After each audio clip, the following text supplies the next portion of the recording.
오늘은 네 번째로 특별히 참된 기쁨, 교회 성장 이런 제목입니다. 로마 감옥, 차가운 감옥 바닥에서 한 죄수가 편지를 쓰고 있습니다. 내일 죽을지도 모르는 절망적인 상황입니다. 그런데 이 편지는요, 절망이 아니라 기뻐하라는 말로 가득 차 있습니다. 더 놀라운 것은 이 죄수가 감옥 밖에 있는 사람들에게 기뻐하라 이렇게 건면하고 있다는 것입니다. 보통은 어때요? 감옥 안에 있는 사람이 감옥 밖에 있는 사람에게 참 건면을 하고 기뻐하라 그렇게 말하지 않잖아요. 감옥 바깥에 있는 사람들이 감옥에 있는 사람을 찾아가서 힘내세요. 힘내세요. 조금만 더 힘내세요. 이렇게 위로하지 감옥 안에 있는 사람이 밖에 있는 사람들 보고 기뻐하십시오. 아주 참 독특하죠. 그리고 위로하고 있습니다. 여러분, 이 죄수가 바로 누구죠? 사도 바울이고 이 편지가 바로 오늘 우리가 읽었던 빌립보서입니다. 바울은 본문에서 주 안에서 항상 기뻐하라, 내가 다시 말하노니 기뻐하라 이렇게 권면하고 위로합니다. 우리 교회 40년 역사를 돌아보면 어려움도 있었습니다. 하지만 그 모든 과정에서 하나님께서 주신 그런 기쁨이 있었기 때문에 오늘까지 올 수 있었고요. 그리고 새로운 40년을 향해 나아가는 우리에게도 이러한 기쁨이 필요한 것입니다. 온 성도들이 기쁘게 신앙생활하고 행복하게 신앙생활하는 아름답고 밝은 우리 교회가 될 때 건강하게 성장하게 될 줄로 믿습니다. 오늘 우리가 답해야 할 두 가지 질문이 있는데요. 항상 기뻐하는 것이 정말 가능한가? 여러분, 항상 기뻐하는 것이 정말 가능할까요? 참된 기쁨과 그리고 교회 성장은 과연 어떠한 관계에 있는가? 사도 바울은 우리와 똑같은 사람입니다. 우리와 성정이 같은 사람이에요. 바울이 기뻐할 수 있었다면 우리도 기뻐할 수가 있고 그 기쁨으로 여러분 가정이 건강하고 개인이 건강하고 우리 교회가 건강하게 성장하게 될 줄로 믿습니다. 오늘 우리는 항상 기뻐하는 그런 세 가지 비결을 생각해 보면서 함께 은혜를 나누고자 합니다. 먼저 생각해 볼 것은 기쁨의 근원을 바로 알아야 돼요. 기쁨의 근원, 기쁨의 뿌리를 바로 알아야 됩니다. 오늘 4절에 보니까 주 안에서 항상 기뻐하라. 내가 다시 말하노니 기뻐하라. 오늘 여기 바울은 여기서 두 번이나 항상 주 안에서 기뻐하라 이렇게 명령해요. 건면이기도 하고 명령이기도 하고 이는 기쁨이 감정이 아니라 믿음의 선택임을 보여줍니다. 나는 괴로운 인생이 아니라 기뻐하는 삶을 살리라. 결단하는 거예요. 의지적으로. 그리고 조건이 붙어 있어요. 어떤 조건이 붙어 있죠? 항상 기뻐하라는 그 말에 앞에 무슨 조건이 붙어 있죠? 주님 안에서, 주 안에서 기뻐하라. 여러분, 주님 안에서 기뻐하는 것이 바로 핵심이에요. 기쁨에는 여러 종류가 있습니다. 그런데 그 전에 먼저 세상의 다양한 그런 행복관을 한번 살펴보겠어요. 여러분들은 행복한 삶을 살기를 원하십니까? 아니면 불행한 삶을 살기를 원하십니까? 근데 관점에 따라서 다 틀려요. 불교의 행복관은요, 불교는 어떤 것이 행복한가? 불교는 괴로움이 없는 상태가 행복이다. 그렇게 말해요. 괴로움이 없는 상태. 그래서 괴로움이라는 고라는 것은 그 고의 원인이 뭔가? 불교에서는 욕망이라 그래요. 욕망. 그래서 집착을 버려야 된다. 집착을 버릴 때, 욕심을 버릴 때 괴로움이 없어진다. 그래서 불교에서 말하는 궁극적인 행복은 열반입니다.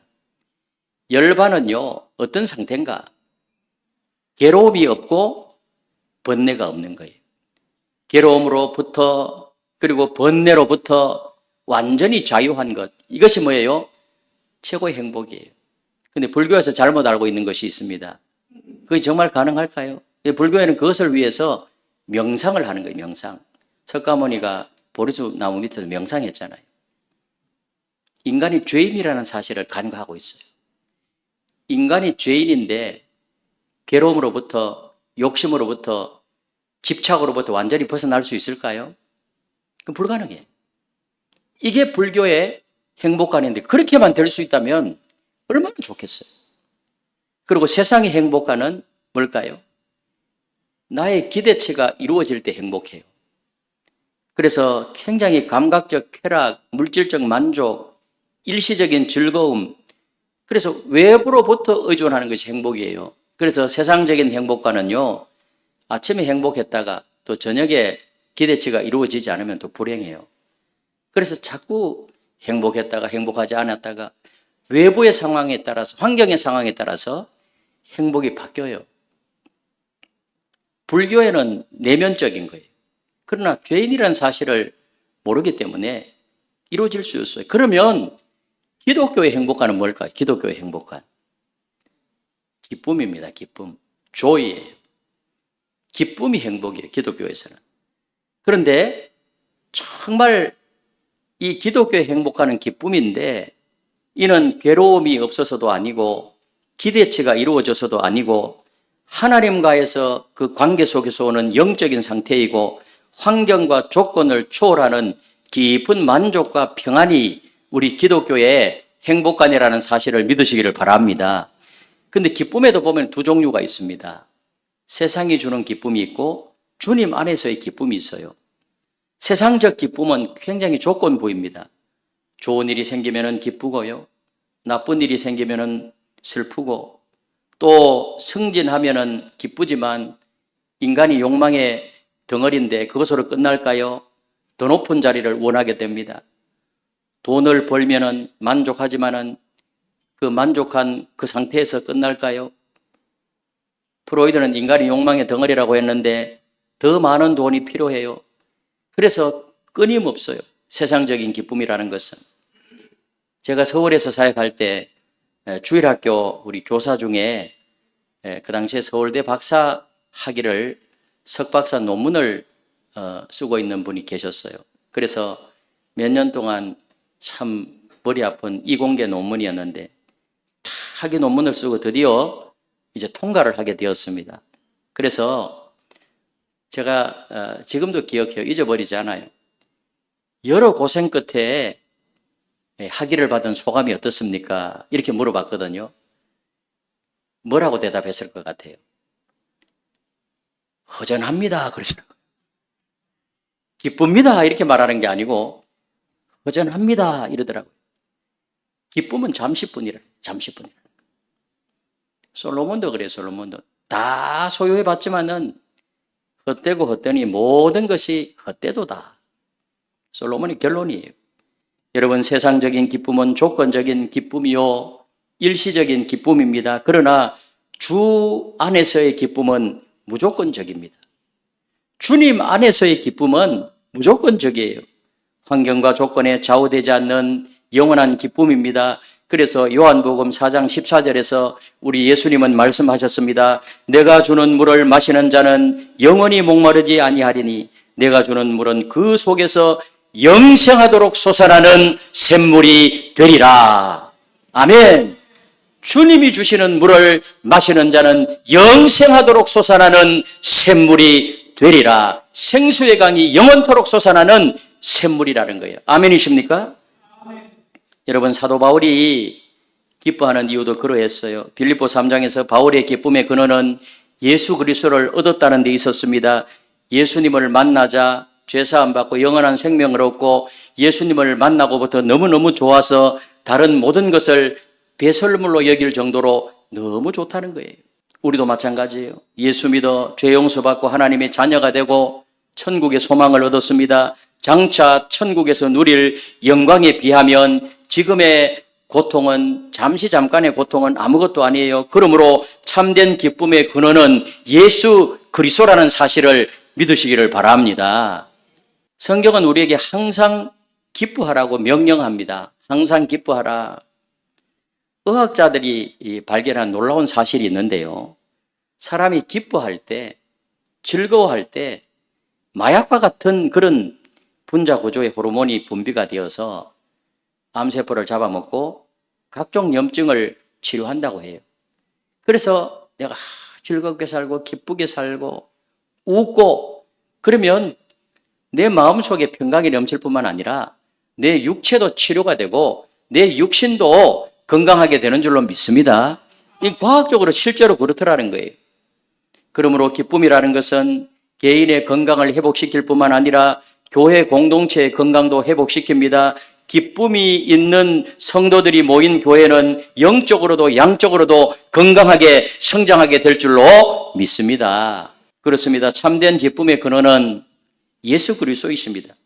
주 안에 있는 기쁨은 영원한 것이고 우리가 밝고 건강하게 살 뿐만 아니라 교회 성장의 원동력이 됩니다. 그 기쁨의 근원을 찾으시고 오늘 이 시간을 통해서 다시 한번 우리 자신을 돌아보고 기쁨의 근원은 예수 그리스도요 하나님이시라는 사실을 믿고 고백하고 다시 한번 기쁨을 회복하는 오늘 이 시간이 되시기를 주님의 이름으로 축복합니다.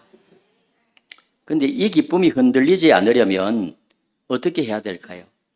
두 번째 비결로 넘어가야 되는데 기쁨의 토대를 굳건하게 해야 됩니다. 기쁨의 토대를 굳건하게 해야 돼요. 오늘 6절에서 7절에 보니 이렇게 말씀합니다. 6절 7절을 같이 읽겠습니다. 시작. 아무것도 염려하지 말고 다만 모든 일에 기도와 간구로 너희 구할 것을 감사함으로 하나님께 아뢰라. 그리하면 모든 지각에 뛰어난 하나님의 평강이 그리스도 예수 안에서 너희 마음과 생각을 지키시리라. 아멘. 우리가 바울이 뭐라 그래요? 기쁨과 함께 염려하지 말라고 말해요. 염려하지 말라. 여러분, 기쁨의 반대는 슬픔이 아니라 염려입니다. 염려. 끊임없는 염려. 염려한다고 해서 상황이 달라지지 않아요. 문제가 해결되지 않아요. 염려 대신에 감사하고 감사함으로 기도하라. 그러면 하나님의 평강이 내 마음을 지켜준다. 그런 삶을 사시기를 바랍니다. 특히 하나님의 사랑을 받고 있다는 확신이 바로 기쁨의 토대입니다. 로마서를 비롯해서 이 바울 서신을 읽어보면요, 바울은 하나님의 무한하신 사랑을 받고 있다는 사실 때문에 환난 중에서도 항상 기뻐했어요. 아, 하나님이 이렇게 나를 사랑하시는구나. 하나님의 사랑이 너무너무 크구나.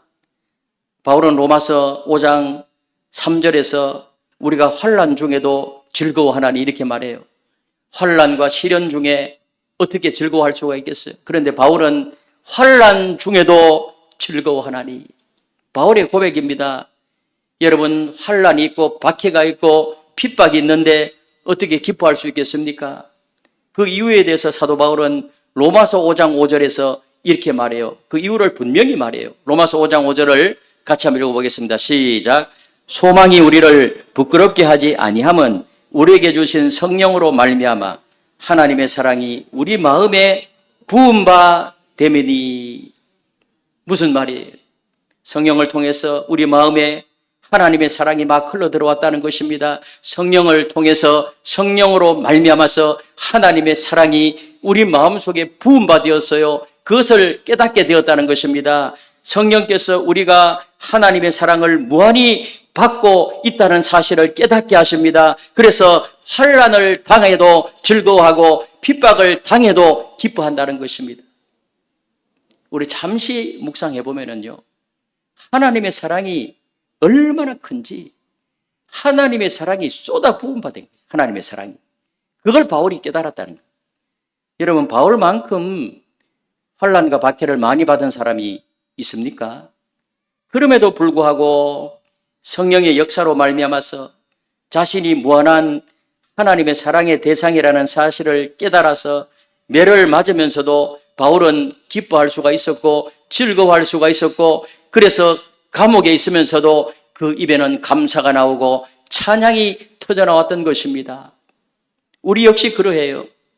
하나님의 무한한 사랑을 받는 너무나도 존귀한 사람들이, 오늘 여러분, 저와 여러분들은요, 하나님의 사랑을 너무너무 많이 받고 있는 하나님의 아들이요, 하나님의 딸이심을 믿으십니까? 하나님께서는 독생자 예수님을 내어주실 정도로 우리를 사랑하셨어요.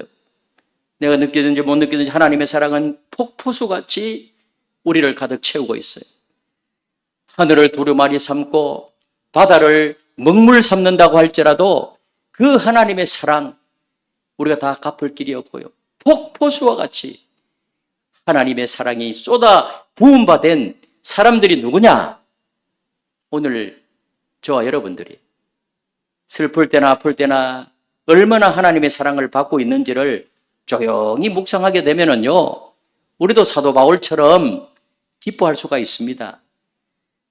한번 생각해 보세요. 우주 만물을 창조하신 전능하신 하나님께서 이 지구촌의 인구가 얼마나 많고 많은 사람들 중에서 나 같은 사람을 선택해 주시고 사랑해 주시고 구원해 주시고 때를 따라 돕는 은혜를 주시고 이 사실을 마음속 깊이 받아들이고 그것을 믿음으로 고백하게 되면 내 마음속에 기쁨이 넘치게 될 수밖에 없어요. 하나님의 사랑이 얼마나 큰지 몰라요. 영원한 하나님의 자녀로 천국 백성으로 이렇게 선택받아서 살아간다는 것이 얼마나 큰 특권이고 여러분 깨닫지 못해서 그렇죠. 일거수일투족 하나님께서 지금도 우리의 삶을 주관하고 다스리고 보존하시고 보호하시고 인도하고 계신다는 사실을 아셔야 돼요. 깨달아야 돼요. 우리가 기도하면 우리의 가장 맞는 기도를 우리 하나님 가장 맞게 응답해 주시고요. 하나님의 때에 하나님의 방법으로 반드시 응답해 주시고 우리를 이끌어 가시는 하나님이심을 여러분 믿으십니까? 그 하나님의 사랑을 깨닫게 되면 기뻐하지 않을 수 없다는 거예요.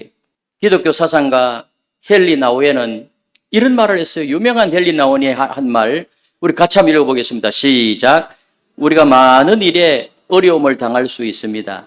그러나 기쁨은 여전히 어려움 속에서도 있을 수 있습니다. 우리는 하나님의 사랑을 받고 있는 자녀이기 때문입니다. 아멘. 여러분 어려움이 있을 수 있어요. 그러나 어려움 속에서도 여전히 우리는 기쁨을 찾을 수가 있어요. 왜? 우리는 하나님의 사랑을 받고 있는 하나님의 자녀들이기 때문에. 믿으십니까? 이런 영적 체험이 있을 때 내 가정이 밝아지고 내 개인이 건강하고 밝아지고 교회는 자연스럽게 성장합니다. 여러분 성도들이 진정한 기쁨을 경험하게 되고요. 이런 영적 체험이 있을 때 그 기쁨은 다른 사람에게 전염되게 되고 세상 사람들이 그 기쁨을 보고 궁금해하고 야, 교인들은 저렇게 얼굴이 밝고 기쁘구나. 뭔가가 있구나. 결국 복음 전파와 교회 성장으로 나타나게 되는 줄로 믿습니다. 이어지게 되는 줄로 믿습니다. 하나님의 무조건적 사랑을 확신하는 것이 변치 않는 기쁨의 토대입니다. 이 확신이 자신과 교회 성장의 든든한 기초가 되는 것이죠. 이제 기쁨의 근원도 알고 흔들리지 않는 토대도 쌓았습니다. 그런데 실제 삶에서 그러면 어떻게 적용할 수 있을까요? 마지막 비결은요, 기쁨의 비결을 체득하는 거예요. 마지막으로 기쁨의 비결을 체득하는 것.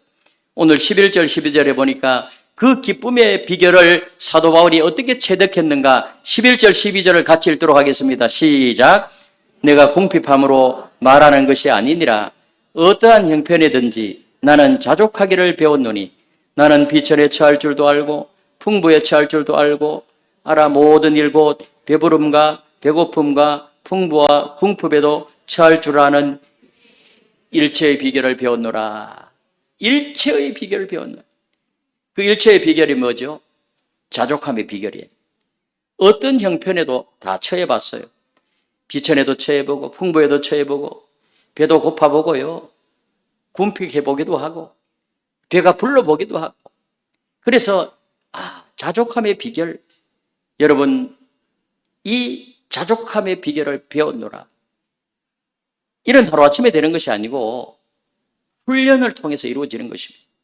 그리고 그 힘의 근원을 뭐라고 말하죠? 내게 능력 주시는 자라 그랬어요. 내게 능력 주시는 자가 누구일까요? 성령님이요. 내게 능력 주시는 자가 예수님이요. 내게 능력 주시는 자가 성부 하나님 아버지인 줄로 믿습니다. 여러분 바울이 직접 초점을 맞추는 것은 바로 예수 그리스도에게 초점을 맞춰요. 항상 그리스도 중심의 사고를 하는 것입니다. 당시에 바울의 형편을 보면 사실은 기뻐할 것이 별로 없어요. 바울의 형편을 보면 바울은 가정이 없어요. 여러분은 가정이 있잖아요. 가정이 없으니까 아내도 없고 자녀도 없어요. 왜? 결혼하지 않았기 때문에. 그리고 건강하지도 못합니다. 혹독한 육체의 고통을 안고 살았어요. 질병이 있었습니다.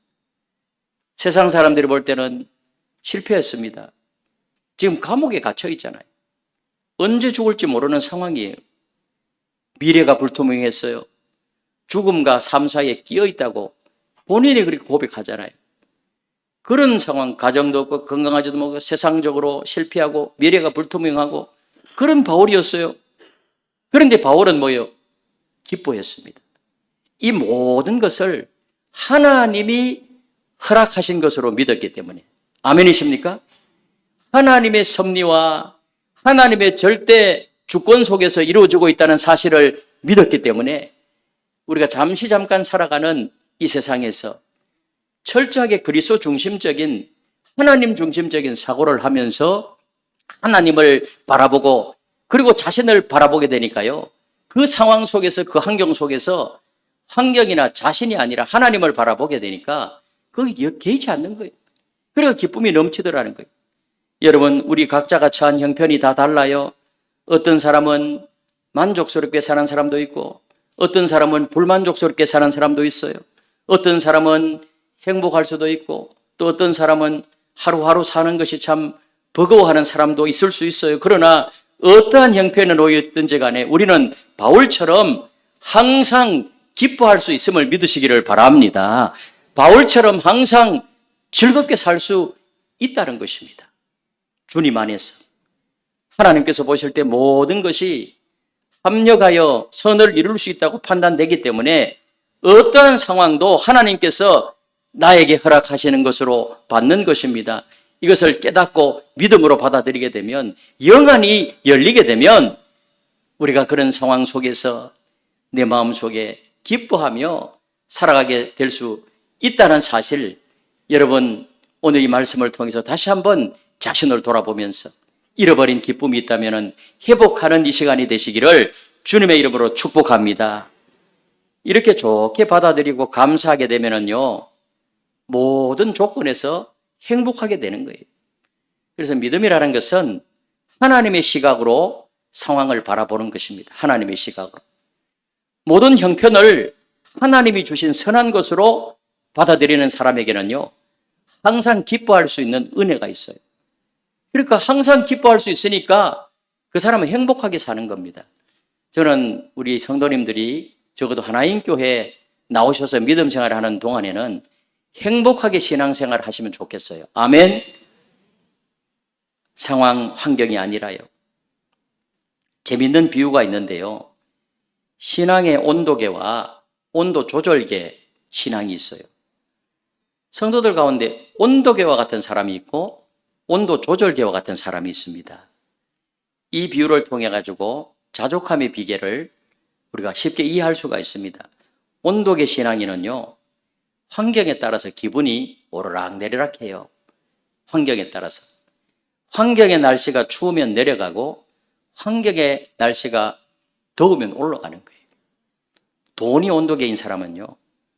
돈이 있을 때는 굉장히 행복해요. 기뻐해요. 그러나 항상 그럴 수 없잖아요. 사업이 온도계이면요. 잘 될 때만 기뻐해요. 사업의 온도계. 자녀 성적이 온도계인 사람은요. 성적이 좋을 때는 기뻐하지만 내려가면 또 괴로운 거예요. 사람이 온도계이면 사람이 좋게 할 때만 기뻐해요. 이건 인간관계 온도계예요. 이런 사람들은요. 셀이나 이런 공동체 안에서 조금만 사소한 일이 있으면 상처받고 삐지고 그리고 낙심하고 어떤 사람 우리 교회는 아닌데요. 밖에서 상담하는데 직장 가니까 직장에 있는 사람들이 다 잘못된 거예요. 과장님 또 바로 위에 상급자 다 잘못됐고 또 교회 가도 세로원들이 다 틀린 거예요. 그래서 너무너무 괴롭다는 거예요. 그래서 가만 듣자 하니까 그 주위에 환경에 있는 사람이 잘못된 게 아니고 누가 잘못됐어요? 지가 잘못됐더라고 보니까. 그리고 삐딱한 눈으로 보니까 다 삐딱하게 보이는 거야. 그러나 주님 중심으로 바라보게 되면 다 좋게 보이는 줄로 믿습니다. 내 마음의 문제란 거예요. 내 마음의 문제. 자족함의 비결이 있어야 돼요. 여러분, 온도계에 집중하게 살게 되면 환경 때문에 울고 환경 때문에 웃게 됩니다. 근데 온도 조절계 신앙인은요, 환경을 지배하더라는 거예요. 날씨가 추우면은 조절기로 올리고 더우면은 조절기로 낮추고요. 안으로부터 온도를 조절해요. 환경에 지배당하지 않습니다. 환경을 지배하는 삶, 이것이 바로 그리스도인들의 삶이요, 이것이 바로 능력이라는 것입니다. 우리 예수님도 제자들에게 세상에서는 너희가 환난을 당하나 담대하라. 내가 세상을 이겼노라. 할렐루야. 환난이 없다고 말하고 있지 않아요. 환난 중에서 뭐하라? 담대하라. 내가 세상을 이겼노라. 나를 믿는 너희도 뭐예요? 세상에서 담대하라. 내가 세상을 이겼노라. 아멘. 이건 어떤 사람이 가능해요? 자족함의 비결을 체득한 성도들이 가능하다는 거예요. 온도 조절계와 같은 신앙을 가지고 있는 사람. 이런 사람들이 모인 교회는 어떻게 될까요? 교회가 안정적으로 성장합니다. 환경에 흔들리지 않는 성도들이 교회의 중추가 되고요. 어려운 시기에도 교회를 떠나지 않고 오히려 더 충성하게 됩니다. 교회 분위기가 긍정적으로 변합니다. 불평과 원망이 줄어들고 감사와 찬양이 넘치게 됩니다. 서로를 격려하고 세워주는 그런 문화가 형성됩니다. 세상에 대한 증거력이 강력해집니다. 온도 조절계와 같은 신앙인들이 세상의 빛과 소금의 역할을 감당합니다. 어려운 상황 속에서 기뻐하는 모습을 통해서 복음의 능력을 보여주게 되는 것입니다. 이런 삶이 되시기를 주님의 이름으로 축복합니다. 신앙이 병이 들면은요, 제일 먼저 얼굴이요, 어두워지고 기쁨이 사라져버려요. 여러분, 어두운 얼굴로는 절대로 선한 영향력을 끼칠 수가 없고, 어두운 얼굴로는 관계 형성도 안 되고, 어두운 얼굴로는 복음도 잘 전하지 못해요. 사업하는 분들도 표정이 밝아야 성공한대요. 어두운 표정으로는요, 손님을 쫓아낸 것 같대요. 여러분, 가게 가서 무슨 물건을 사는데 인상 쓰고 찡그리고 있고 뭐 좀 몇 개 만진다고 해서 막 짜증내고 그런 가게 가고 싶어요. 아니면은 이것저것 만져도 웃으면서 아이 괜찮아요. 안 사도 괜찮아요. 다음에 또 오세요. 아이고 막 칭찬도 해주고 그 스마일로 진짜 그 얼굴이 밝은 사람이 장사하는데 거기 가고 싶어요. 굉장히 중요해요. 그 무엇을 해도 밝아야 돼. 존 와이퍼 목사는 이런 말을 했어요. 우리가 정말 기뻐할 때 하나님께서도 기뻐하신다. 자녀가 우울한 얼굴을 하고 있으면 어느 부모가 기뻐하겠는가? 아멘. 우리가 기뻐할 때요, 하나님도 기뻐하신다는 거예요. 아멘. 제가 지난 주일날 지인한테 받은 메일인데요. 네, 그대로 한번 읽어보겠어요. 내가 좀 감동을 받아가지고 이거 한번 소개해야 되겠다. 저는 하루하루 그렇게 세월이 흘러가는 시간 속에 매일 만나는 오늘을 다시 살아가기 위해서 새벽 5시면 일어나서 기도하며 준비합니다. 오늘이라는 새로운 아침을 선물 받았으니 즐겁게 행복하게 얼굴 찌푸리지 말고 웃음 가득 만들어가 오늘을 살아가게 가야겠다고 다짐합니다. 하나님이 주셔야 가능한 오늘 하루도 살아가며 사랑할 시간도 부족한데 누구를 미워할 시간이 어디 있습니까? 오늘 만나는 가족, 주변 사람들과 웃고 또 웃으며 즐거운 시간을 만들어가며 보고 싶은 사람 있으면 만나고 가보고 싶은 곳 있으면 시간 내어서 다녀도 오고 해피바이러스 팡팡 터뜨리면서 즐겁게 살아가는 하루가 됩시다. 하나님 감사합니다. 진짜 사랑할 시간도 부족한데 미워할 시간이 어디 있느냐? 하나님이 우리에게 주신 최고의 선물은요, 오늘 하루예요. 어제 세상 떠난 사람들은 이 오늘이라는 이걸 얼마나 기대했을까요? 하나님이 선물로, 최고의 선물로 주신 오늘 하루, 주 예수 안에서 항상 기뻐하며 살아가게 되시기를 주님의 이름으로 축복합니다. 여러분, 기쁨은 전염이 돼요. 반대로 원망과 불평도 전염이 돼요. 여러분은 무엇을 지금 전염시키고 있습니까?